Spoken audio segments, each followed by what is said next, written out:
you come into this statistics course and you're like, oh God, I hate math. Like, do I really have to do this? Right.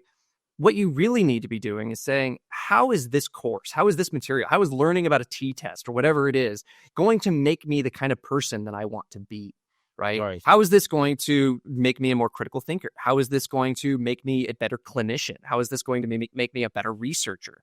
And the more you can tie these elements to your identity, the less effort you have to put in to actually do those things and remember those things, because your brain is just engaged in it. It's like, oh, this is part of what it takes to be that thing that we want to be. Like, I'm going to do that. How does your sense of self impact your memory, your drive, your motivation, the probability that you wake up in the morning at 7 a.m., you put your shoes on, you go to the gym, you go out into the cold? Like, how does your sense of self impact your, physiology, all of these different things? I think that it gives you a sense of responsibility in a way. Like the example that I just gave, like we've lived for so long in cultures where, like, when things happen to you, it was because of some God punishing you for something that you did wrong, right? Whereas now we live in an era, like especially with the amount of information that we have access to, where we're capable of seeing that and seeing what we need to do ourselves to fix those things, to be able to set ourselves up for success in terms of health, in terms of well-being, in terms of accomplishing those things that make us feel whole as an individual, right? I think that the identity work is really important for someone to do, to really understand like what it is that they actually want. I mean, so much of what we do, so much of what a lot of people do is because of what society is telling them to do. It's because of what their parents are telling them to do, or their friends are telling them to do, right? One of the superpowers that we have as human beings is this reflection of really saying like who am I and what do I want and what is going to make me feel whole as a person. And I think that those things are creating a model in our brain, these regions that I talked about in terms of value and things like that, where they're tracking these long-term goals about who I want to be. I want to be a good father. And so now my brain is tracking all of the things that are responsible for me being a good father, right? Now I see these things. I'm like, oh, that's an example of me not being a good father, and I need to fix that, right? Or this is an example of me not being on the right trajectory to be the kind of academic that I want to be. And so it's really like I push this a lot, especially like on my students when it comes to learning, when it comes to memory, and something that comes out of my own work is that the self is incredibly powerful in terms of orienting these cognitive processes. So something that came out in my work, I haven't published any of this yet. This is some work that I did for my dissertation that I'm still kind of getting out the door.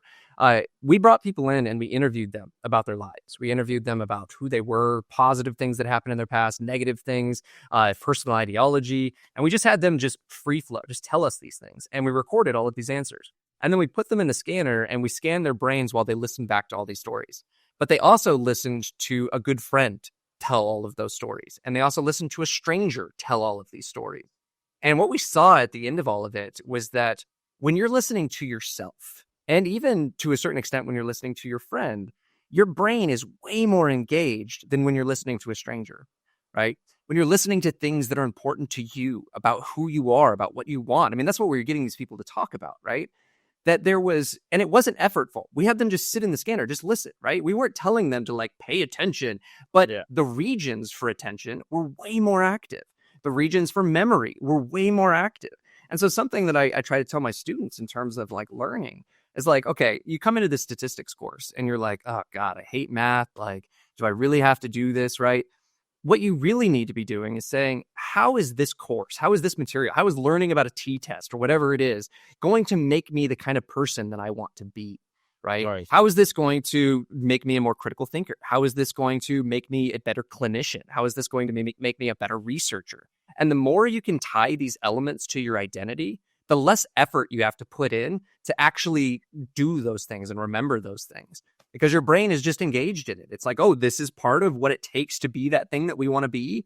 Like, I'm going to do that. If people want to change some part of themselves, for better, they want to be more intrinsically motivated versus extrinsic. That's something that I thought we actually spoke with Andrew a lot on, that, how to become more intrinsically motivated.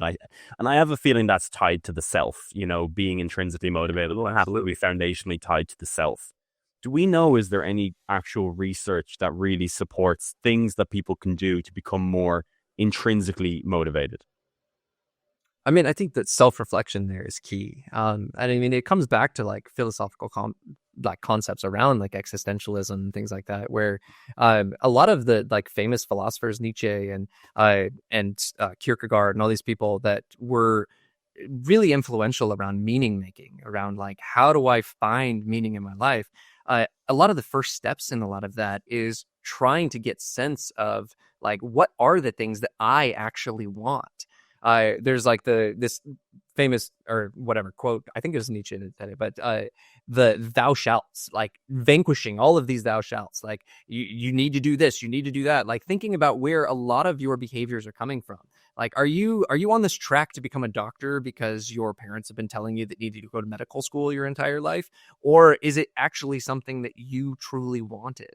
And so like that reflective process, that really powerful part of being human is really important in this. And it's one of the things that's really important to realize is that the self-reflective process is effortful, right? To actually think about who I am, to think about what I want it feels like friction. It feels like you're doing work because it's really easy to just keep doing what you're doing, right?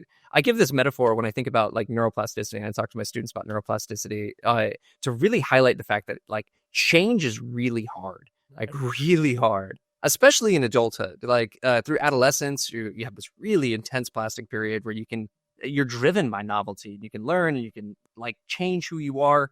But later in life, there's this example I try to give where like, let's take any of your habits that you want to change, right? Or like even becoming intrinsically motivated or whatever it is, right? Let's say that you wake up late every day. Let's say that you're doing drugs or whatever it is. And you realize like, this isn't the path I want to be on anymore. Every time you engaged with that behavior, every time you woke up late, every time you did that drug, whatever it is, you were putting in work on making that easier, on making that more habitual. You were kind of solidifying these patterns. And I'd say it like akin to like going out and building a path through the woods, right? Every time you do that behavior, you're putting in work on that path. You're like clearing out the brush, you're moving the rocks to the side, you're paving it, you're putting up handrails, you're putting up lights, whatever, to the point where it becomes so easy to do that behavior that you don't even have to think about where you're stepping anymore. You just wake up and you're just in that thing, right? Whereas now, let's say that you decide you want to change, you want to find this motivation, right? And you don't like where this path is going anymore. You now have to step off of this really nice paved path with handrails and lights and start bushwhacking through the forest. Right. Get your machete out and start cutting stuff back. And your motivation is probably absolutely super scary, yeah, right? You have no idea where this new path is going, right? Whether it's going to be rewarding or not. And the motivation usually when you're in these moments, right? Change is possible. It's like, I'm going to change. I don't like where I'm at, right? That's where intrinsic motivation is high. But what ends up happening is that you go out with your machete and you're cutting stuff back. And then you wake up the next day and you're like, all right, I got to go out with my machete again. I got to cut more stuff back. It's really effortful. It takes a lot of work. And what you need to do is you need to commit to building that new path, because the problem is that old path that was paved, it never goes away. It might get dusty, it might get a little overgrown, but as soon as you decide to step back on it, it's really easy to dust it off and be right back on that old path. And so finding that intrinsic moment really is that process of trying to define what the end of that new path even looks like, right? That like, what is the purpose of getting to the top of that hill? Like, is that top of the hill, is that really who I want to be? Is it what's going to provide me the ability to go through this effort? Because what we're talking about is like effort discounting, right? Is that there's a point where I see the effort as being more than the actual reward. And so I need to define that meaning for myself. That's why I brought up existentialism, is that we have this ability to create these symbolic things in our brain, these symbolic meanings of like, this is what's important to me. And if I keep reiterating that to myself and I keep saying like, this is my long-term goal, this is what I want, then I'm now tuning my brain to now look for the things that get me there. Wow, that was a really beautiful analogy. And I think, one really good sort of point of evidence for that, once you break a habit, that path will become dusty, but you can jump back on it, is like people can be sober 10 years and they see one bottle of liquor and then all of their alcohol habits come back, right? So like, beating a bad habit is not just not doing it for a month. It's not just resetting your dopamine neurons, which is one of the biggest, what kind of big pops of the neuroscience thing was like, Yeah, not yeah. scrolling on your phone for 24 hours and then you've beaten your porn addiction, those kind of videos. Like that's a constant battle because those highways Yeah. are built, those behavioral highways are sculpted and built. And it is a constant fight to not go back to them. So what do you think is actually happening in the brain when we, like, if I take a second to, I'm either going to play video games or I'm going to go to the gym, and then I go to the gym, and then after I go to the gym, I think about how it made me feel that I, went to the gym and made the hard decision there, and I spend 15 minutes contemplating that. Maybe I write it down in my journal. I'm a huge fan of writing. I'm writing everything down. I'm a big journaling guy. I am. What is actually happening in the brain in those 10 minutes of contemplation, do you think? I think that you're strengthening the model that you have of the value of those things, right? That So they did this example of valuation with like successful versus unsuccessful dieters, right?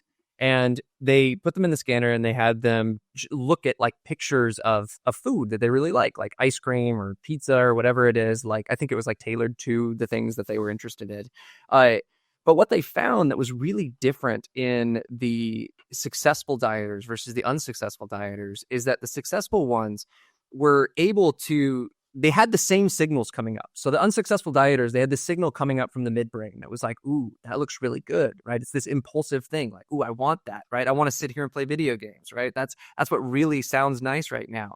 But what they saw with the successful dieters was that there was this activity from up in the frontal lobe, from DLPFC, from the ventromedial prefrontal cortex, that was incorporating long-term value signals into the value, right? So what they think is going on is that like a lot of the reward stuff, a lot of the value stuff is, like you said, it's dopamine driven, right? It comes from the kind of striatum down deep in the brain, and it's saying like, I want this thing right now. Like this thing is great. It's right here. That's what dopamine is usually signaling. It's saying like, there's something there. Like go get it, right? Yeah. But what they think the kind of ventral medial prefrontal cortex, this like self area, this valuation area is an area that can integrate short-term value with long-term value. Wow. Right. And what you're doing when you're journaling is that you're creating a stronger model of that long-term value. And so you're allowing your brain to have an integrative signal with these kind of impulsive things that are coming up. So you have this like, oh, I want to sit here and play video games. And you have this reminder in your brain that like, you know what, I'm not that kind of person. Right. One of the things that I hate about like diets, like I don't like the term diet because it has a specified end date, right? It's always like, I'm on a diet to lose this amount of weight. And then once you lose that amount of weight, like, where are you at now, right? Yeah. What really is successful and what's been kind of shown out, like Elliot Berkman's work with like successful kind of impulsive control with these kind of things, is that it's about identity. It's about saying, instead of like, I'm on a diet to lose a certain amount of weight, it's I'm the kind of person that doesn't eat that kind of food. Right. And that's who I am. I am going into life saying that like I'm a healthy person and like adopting these models and like reiterating them to yourself. Right. Absolutely. And it's not enough to just say it in the moment. Right. There's this thing, I think it was from like Nietzsche. I keep bringing up Nietzsche, but about the gambler. And so you have this gambler that he sees what's happening to his family. He sees that he's losing all of this money. It's like having this really bad impact on his relationship with his wife, on his kids, all of these things. And so he makes these affirmations in that moment of saying like, I'm not going to gamble. I'm going to be the kind of person that doesn't gamble. But then the next day he's walking by the tables, right? And in that moment, he has an impulse. I want to gamble, right? It's not enough that he made the affirmations yesterday. In that moment, he has to bring all of that to bear. He has to come up with all of those affirmations again in that moment to be able to squash that impulse that's coming up. Right. And so it's like you have to create these things, but then you have to bring them with you and you have to effortlessly bring them up. And that's that whole neuroplasticity thing, is that like you're now changing into a different person, but just because you said you want to be that person doesn't mean that it's not going to require effort moving forward. Right. I love this, and I love this whole conversation. I'm not sure if you're familiar with Alex Hormozy. I don't. He's just this really famous business guy at the moment, but he has a great quote: "Is you're not going to change by shouting affirmations in the mirror. You're going to change by having an undeniable supply of evidence that you are who you say you are." And I think when I completed the triathlon, that's what it was for me. It's like, well, I don't need to fool myself. I'm not faking myself. I'm not just saying that I'm that kind of person. I actually went out and did it. And I was always able to point at that. So when I woke up in the morning, it wasn't just having the belief that I am that person, but it was having that undeniable supply of evidence that I was that kind of person, you know? And I guess what people can do to take some practical aspect out of this is that it can be very easy to say, just start believing that you are these things. But you need to start building that evidence, I think, in very small amounts.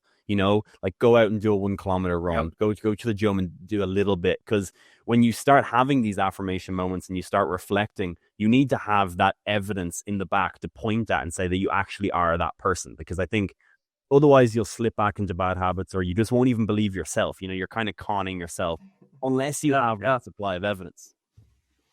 It's really salient for me. And I've actually been going through something very similar lately. I'm for the first time in like 7 years back on the job market, right? Like the graduate process is this really long process, but it's a secure process, right? I was going through, I was doing research, I was teaching, I was doing all these things. Right. And now I'm in this position where I'm applying for jobs again. And there's been a sense of imposter syndrome for a long time of like, do I really know these things as well as I need to? Like, do I know the statistics as deeply as I need to? All of these things. And I had to, like, with these interviews that I've been doing, I had to sit with myself for a minute and say, like, look at the papers you've published. Yeah. Look at the work you've done. Look at the classes that you've taught. Like, you do know this stuff.